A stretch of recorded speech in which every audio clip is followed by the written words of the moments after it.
Tempat yang tepat untuk berbagi. Yes. Halo Sobat Ngopi, ketemu lagi dengan kami, saya Bang Najib dan Zah. Tungare. Tapi ya. Beruangku. Wingi wis tak ringkesno lho ya, Iya. tak daleme jogene lho ya. Iya. Saya tak goleki dia mungkin lagi pacaran malam ini. Hari ini malam Minggu ya emang ya. Iya. Nah, malam ini kita akan membahas salah satu dari bab Permalam mingguan. permalam mingguan. Cinta. Iya, cinta ya. Tanpa cinta kita susah bercinta. Is. Karena kalau hanya nafsu kita hanya bisa bernafsu tidak bisa bercinta. Iya, melampiaskan nafsu ya. Ngebrol notok. Oh ya, kemarin kita kan bingung toh. Apa? Kitab iki kok pendahuluane loro. Pendala lu. Biasa, turung senam mulut iku mang. Iya, tenang enggak apa-apa lah. Kalau kemarin kita bingung, iki pendahuluan kok ono loro dalam satu kitab. Wis ngono ono kata pengantare bisa. Tuh, wis ah. Nah, ini ternyata kitab ini Nggih. dikarang oleh Imam As-Suyuti Iya. dan ada tahqiq dan takliknya Taklek. dari Tolaat Hasan Abdul Qawi. Wingi jarene Cita, heeh. sitok lek Apa? jenengan niku kan nggih saking pondok mereka. Nggih. Arek ngamak Imam Asyuyuti ngono kok sawangane kok koperi ngono. Iya. Iya bener. Jalaluddin Suyuti. Lah iya, Ya. Imam Suyuti ngono Imam lek kok Suyuti. penak ngono ya apa. Kayak gak tau Soalnya apa. kene tulisannya As-Suyuti. Oh, Ngono. gara-gara Aku kan tulisan. penghormatan iku. Oh iya iya. Oke ngapunten Mbak, kula pahami Imam Suyuti ngoten mawon pun ngapunten. Nah, tahqiq dan taklik ini ternyata sebuah catatan. Ya. Catatan yang dilakukan oleh salah satu murid beliau yaitu Tolaat Hasan Abdul Qawi. Dan tak intip-intip titik-titik Heeh. catatannya keren, Pak. Wetil. Oh iya iya, jenenge murid ngalim ya kudune Iya. ngono. Murid yang alim berguru ke Oh, alim alamah. Iya. Di pendahuluan dari taklik dan tahqiq dari Tolaat Hasan Abdul Qawi ini ada dua bab. Yang pertama adalah tentang al-ishq, Isyek. tentang cinta. Oh, ih, Dipakai dong. beruangku keluar. Aku kadang topian Bapak wis. Dan satu bab lagi tentang profil Imam Suyuti.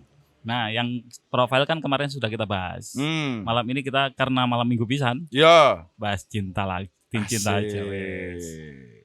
Monggo. Definisi cinta dan tanda tanya kriteria al-masyuk. Sang kekasih. Dan ketahuan dibandingkan berhubungan intim. Duh, berarti sih. Ternyata al-masyuk itu adalah sang kekasih. Masyuk.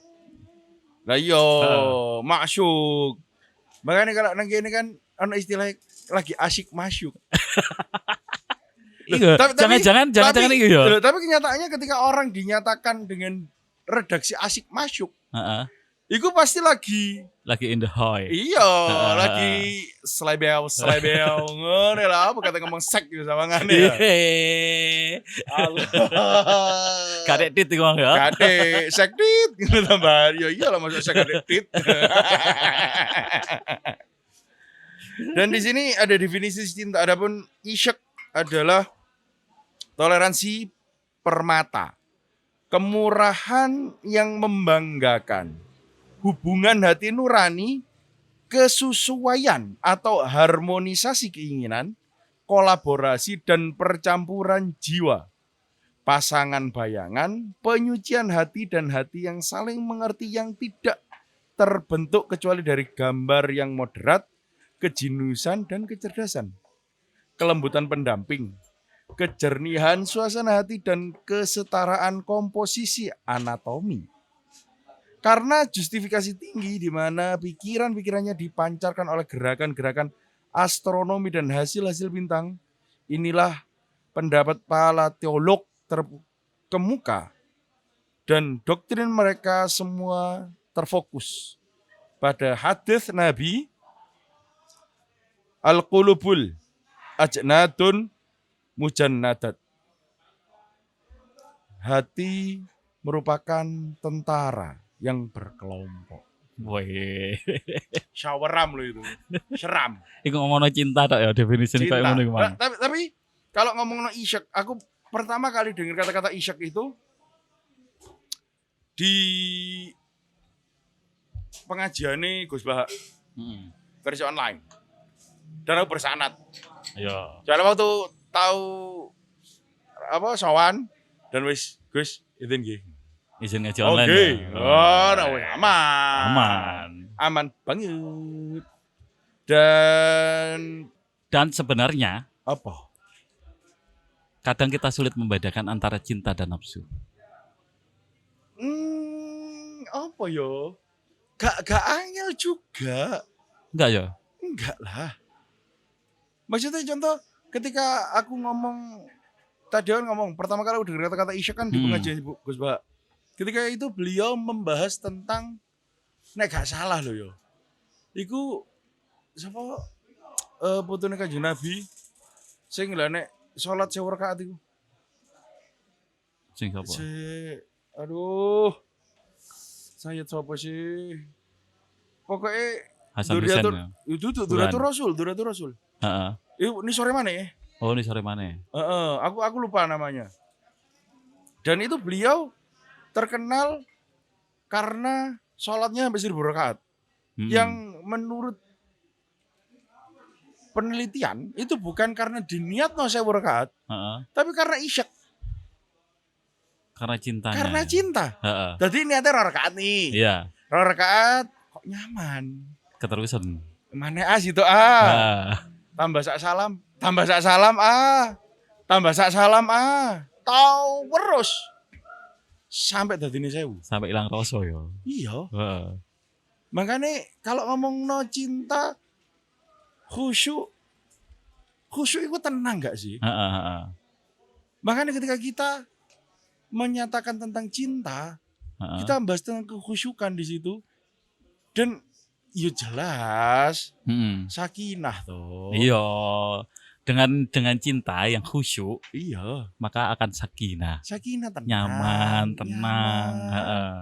Makanya kan sing dibingungno ulama-ulama ambek wong awam sih lakon ngadep pangeran kok iso atimu marak-marik iku maksudnya bukan kok cik ndelodoke awakmu. Iya, tapi kok iso ya kan ketemu dengan zat sing sekeren iku. Terus hatimu jesok malah kok keren banget, kok iso ngono. Padahal untuk orang-orang itu gak mungkin beliau bisa. Ketika udah menghadap Robnya, ketika dia mulai berhadap dengan Tuhannya, untuk hatinya malah gak mampu. Speechless pisan. Ya wis, ya setenang itu, senyaman itu. Makanya ada kisah di mana Sayyidina Umar bin Khattab radhiyallahu an itu ketika ditarik panah kan bengok. Kan loro banget. Iya. Makanya tolong tarik ketika sholat. Karena kalau sholat beliau sedang khusyuk-khusyuknya. Ya blank. Wis karo apa-apa balas ora mek Gustine tok. Iya. Kayak lagi deep. Iya, ya wis ngomenul, ya wis nggih Gusti, wis kula ngadep jenengan lho wis mari ta. Kayak anti bios, kayak kena bios ngono ya. Iya, terus aku sing kapan hari juga bahas tentang isyak, tentang cinta. Itu denger lagi ketika Gus Bahak bahas kapundute seorang Sayyidina Ali. Itu kita ngimami sholat. Iya benar. Iya kan? Berarti kan posisi ini, kalau menurut Gus Bahak, orang-orang di saat itu ketika sholat dia pada blengi kabeh. Ya hanya ada dia dan Robnya. Loh iya kan banyak sih ngomong yo Sayyidina Ali tok sing koyo ngono. Yo gak iso sob. Lah misalnya Sayyidina Ali tok sing koyo ngono, karena contohnya kemarin.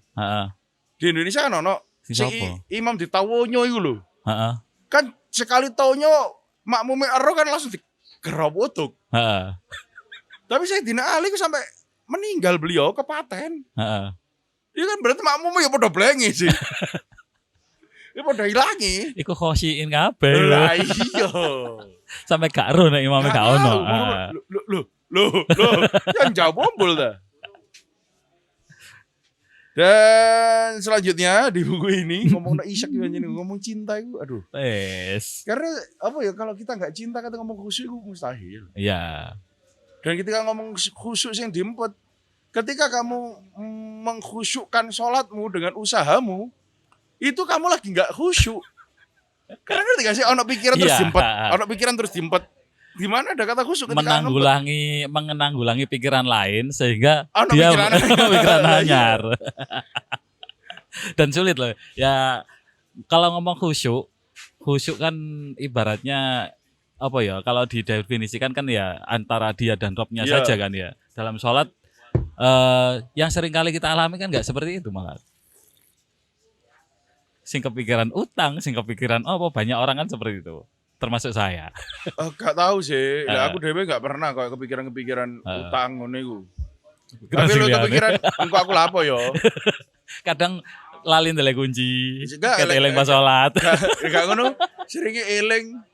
Wah, aku kok moro-moro kepingin ngene. Aku kok mangan ngene ngono. Tapi lek misalnya ngomongno eling gak kunci. Itu kan beberapa ulama menyatakan bahwasanya disitulah posisi setan gudone nang ngono iku. Dielingno barang-barang donya.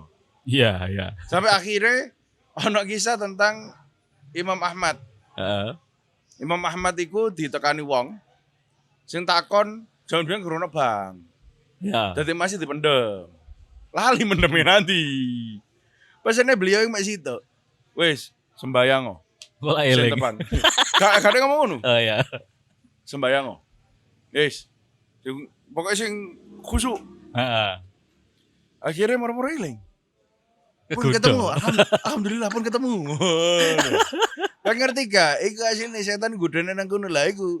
Setan diakali ambek Imam Ahmad. Iku masih dari setan yo. Ternyata aku cuma dijadikan alat. Diprank. Orang-orang berbeda pendapat dan banyak yang memperdebatkan tentang faktor-faktor yang mendorong timbulnya hawa nafsu. Dan bagaimana semua itu terjadi dan apakah semua itu bermula dari pandangan atau pertimbangan, pendengaran, pilihan atau terpaksa. Dan apa faktor yang menyebabkan terjadinya yang sebelumnya tidak ada. Kemudian menjadi tiada setelah keberadaannya. Dan apakah semua itu merupakan perbuatan jiwa-jiwa yang berbicara atau perbuatan fisik dengan segenap karakternya. Ini kan yo sebenarnya dari cinta. Yo. Dari cinta. Ini banyak orang mempertanyakan nek aku ngarani. Yo. Sebab musababnya timbul cinta. Nafsu. Iya, nafsu. Karena dalam definisi cinta tidak ada nafsu. Definisi awal. Tapi yo ketika kita ngomong cinta tanpa nafsu itu maksudnya di dalam rumah tangga pun gak ada nafsu masalah loh, ya, Pak. Masalah. Serius, Pak. Masalah, Pak. Makanya di bagian akhir bab ini itu ono engko penjelasannya. Oh begitu? Oh, iya. Au. Dari bab ini loh ya, dari pasal ini. LDR itu ya apa? Ternyata dibahas juga LDR. Nah iya, makanya kan banyak yang menyatakan Quran itu nggak mungkin lekang oleh zaman. Padahal itu teks naskah 1400 tahun. Iya, dari sekarang 1400 sekian ya usaha. Iya, hampir 1500 tahun yang lalu. Tapi gak pernah fail, gak pernah gagal. Ketika aku mempelajarinya itu ya karena Tuhan ini yang menciptakan manusia. Jadi Tuhan yang paling paham dengan manusia. Ketika Tuhan menurunkan firman-Nya dengan untuk mengatur makhluknya yang bernama manusia, ya selesai ketika dikai kunci-kunci ini tok, blueprint tok. Saya dibahas blueprint. Lah iya, saya dibahas adalah base manusianya, base rasanya, enggak peduli aksesorisnya. Contoh zaman biyen omong-omongan notok ya wis teko face to face ini kan. Lewat surat. Paling banter surat lah. Iya. Dan mereka kan hukum tentang gimana cara berbicara, cara apa. Yang ternyata sekarang pun ono teknologi lebih maju. Jadi bukan dibahas tentang gimana cara bersurat, tapi gimana cara berkomunikasi. Karena komunikasi adalah inti. Alat lainnya itu cuman untuk aksesoris. Dan ada perkembangan tapi nggak jauh konsepnya dari blueprint. Kayak misalnya kayak biyen iku malesan, mageran. Makanya Kanjeng Nabi misalnya nanti numpak unta. Dengan doa ono dongane waktu itu contohnya dengan naik unta. Tapi ketika kita ngomong sakluk gak iso iku donga gak numpak unta tok lah, ketika numpak jaran. Yo. Atau misalnya kita numpak Tamiya sing gede iku. Tapi kan akhirnya kendaraan. Nah iya kan. Kan makanya Nabi pun memberikan contoh untuk ketika kamu menaiki sesuatu untuk menuju satu tempat. Untuk berpindah dari satu tempat ke tempat yang lain. Dengan menaiki sesuatu yang disebut kendaraan. Sing biyen rupa unta saiki iso rupa mobil, ya, pesawat dan lain-lainnya. Ya. Dan ini ada cerita dari Hippocrates. Dia berkata ceritanya itu hawa nafsu atau gairah merupakan percampuran jiwa dengan jiwa. Layaknya percampuran air dengan air yang sama. Yang sulit dipisahkan, bahkan bisa dikatakan tidak mungkin sama sekali dengan cara bagaimanapun untuk memisahkannya. Jiwa manusia lebih lembut dibandingkan air dan paling halus jalannya, karena itu ia tidak dapat dihilangkan bersamaan dengan berlalunya malam, tidak diciptakan oleh keabadian dan juga tidak didorong oleh motif. Para dokter kesulitan memahami jalannya, posisinya yang tersembunyi dari pandangan mata. Dan hati pun kebingungan dalam memahami prosesnya. Hanya saja, permulaan gerakannya dan kekuasaannya yang besar dari hati, kemudian tersalurkan dalam seluruh anggota dan organ tubuh. Gerakan pertamanya dimulai dengan terjadinya gemetaran pada anggota tubuh.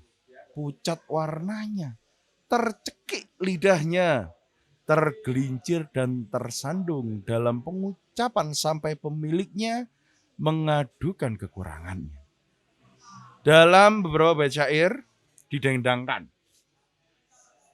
Di antara tanda orang yang tumbuh rasa cinta dalam hatinya apabila memandang kekasih maka kebingungan. Zaman saiki salting dong. Salting ya. Wedi salah, wedi apa. Wajah grogi. Berubah menjadi pucat setelah kemerah-merahan. Mari izin grogi. Iya. Ndredeg. Raine abang. Jadi kepiting bakar nih. Dan apabila mereka mengajak bicara, maka kesulitan. Dalam kesempatan lain dikatakan, dan pastilah aku gemetaran jika mengingatmu. Sebagaimana burung pipit gemetaran karena tetesan air hujan yang membasahi tubuhnya. Puitis pol loh. Jadi bahasa. Iya, syair kan ini. Iya, bahasa syair yos. Misalnya syair gak puitis ya dikira pisu-pisuan, Bos. Ya prek. Syair keren kan karena puitis, pakai diksi-diksi sing wow. Dan ini lanjut ke bab berikutnya ya. Pasal berikut apa? Subpasal berikutnya bagian 2. Tanda-tanda cinta. Banyak filsuf, naturalis dan para terapis yang melakukan penelitian menyatakan bahwa cinta merupakan ketamakan yang bersemayam dan tumbuh di hati. Dan materi-materi gerakan berlaku padanya. Setiap kali cinta itu bertambah kuat, maka orang yang jatuh cinta akan semakin terguncang dan terbangkitkan semangatnya. Tenggelam dalam ilusi, mendominasi, dan dada serasa semakin menyempit. Tersengal-sengal bahasane. Nang bahasane biyen iku kan ono saat tanda mulai meraba ngono iku lho. Tiba-tiba nafasku tersengal-sengal ngono iku. Iki kayane ngguri sampean. Iya. Iku biasane moco iku. Makane aku ketika tak lah, tangan-tangan cie. Tante mbek tangki. Ambek tanti biyen. Tanti ya. Tangan tiwa.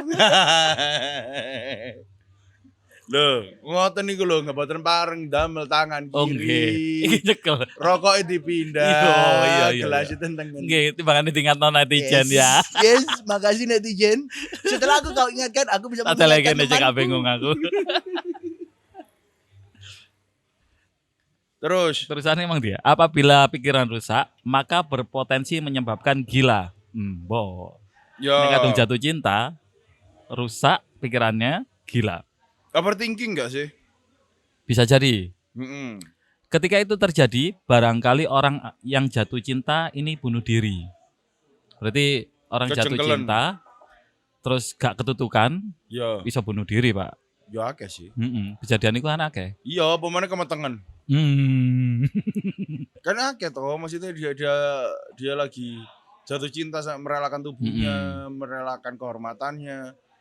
Tapi seketika si cowok mau ngilang, dia depresi sendiri dengan semua tekanan. Gak berani ngomong ke keluarganya. Kalau misalnya ketahuan terus marono tekanan itu loh, sampai akhirnya dia memilih untuk bunuh diri, terus dimanfaatkan jin setempat dadilah kuntilanak. Weh. Sundel bolong ding. Bisa juga meninggal dunia karena bersedih dan berduka. Barangkali ia memandang kekasihnya lalu meninggal karena rasa suka dan cintanya. Bisa juga ia berteriak-teriak hingga menyebabkan ruhnya bersembunyi selama 40 jam dan anggota keluarganya meyakini bahwa ia telah meninggal, lalu mereka menguburkannya dalam keadaan yang sebenarnya masih hidup. Fatal banget ya. Fatal. Tapi kan akeh. Banyak sih kejadian. Sing akhirnya ya wis. Dia dipaksa intakola, dipaksa pindah. Makanya kan ada beberapa kebudayaan yang membiarkan sampai beberapa hari. Untuk orang yang meninggal ya. Bisa juga ia menghela nafas lega hingga jiwanya akan tersembunyi di dalam hatinya. Dan hatinya akan bergabung dengannya hingga tiada pernah terlepas sampai ia meninggal. Barangkali ia juga melihat kekasihnya secara mendadak hingga ruhnya keluar seketika. Anda dapat melihat orang yang jatuh cinta apabila mendengar nama kekasihnya disebut, bagaimana darahnya melarikan diri dari tubuhnya dan mukanya menjadi pucat. Ibnu Al-Farid berkata dalam syairnya, itu cinta, maka menyerahlah pada rahim, dan apa itu nafsu yang mudah. Apa yang dia pilih berlalu dan dia punya pikiran. Dan hiduplah dengan kekosongan karena cinta menghibur kita, di mana yang pertama sakit dan yang terakhir terbunuh. Kalau ngomong no cinta, itu sebenarnya hal sing complicated banget. Kenapa ngomong complicated? Ketika seseorang pecinta tidak memiliki kontrol untuk cintanya. Contoh, banyak sekali hubungan yang katanya didasari cinta, tapi akhirnya marah-marah. Iya. Banyak sih. Banyak. Ngatur-ngatur. Iya. Nah, itu aneh. Padahal cinta itu berdasarkan trust. Kepercayaan. Kenyamanan. Endi ono wong iso nyaman kaya ngono. Diatur-atur. Dipeteki. Dah. Terus kadang-kali ketika dia membutuhkan perhatian, perhatiannya sedang tidak bisa datang. Karena pasangannya sedang menunaikan kewajiban, marah-marah. Aku makanya ketika ono pasangan konsultasi sampai aku, dan ketika pasangan itu ada kemarahan, pertanyaan kita tuh, tujuanmu marah-marah apa? Nah, itu sering kan kita bicarakan ya itu ya. Iya. Tentang kemarahan kepada pasangan padahal awalnya cinta. Iya. Terus ketika ditanya, jawabnya, pertanyaanku lagi, pertama apa arti ini, kedua apa, ketiga apa? Yang dia sendiri nggak jamin bisa menerjemahkan. Ya makanya. Terus buat apa marah-marah? Udah iya. Tujuannya goal semua apa sih marah ke pasanganmu? Cek kapok. Ketika dia kapok emang kenapa? Dia nggak mengulang. Harapannya tidak mengulang. Ketika apakah benar itu nggak mengulang? Ataukah malah menyimpan dendam? Karena merasa sedang diinjak-injak. Apakah gak ono cara lain untuk mengkoreksi pasangan? Gak iso ta diobrolno pasanganmu sebodoh itu ta. Di warung kopi, tak pandang pangkat atau profesi, obrolan asik menginspirasi, tempat yang tepat untuk berbagi.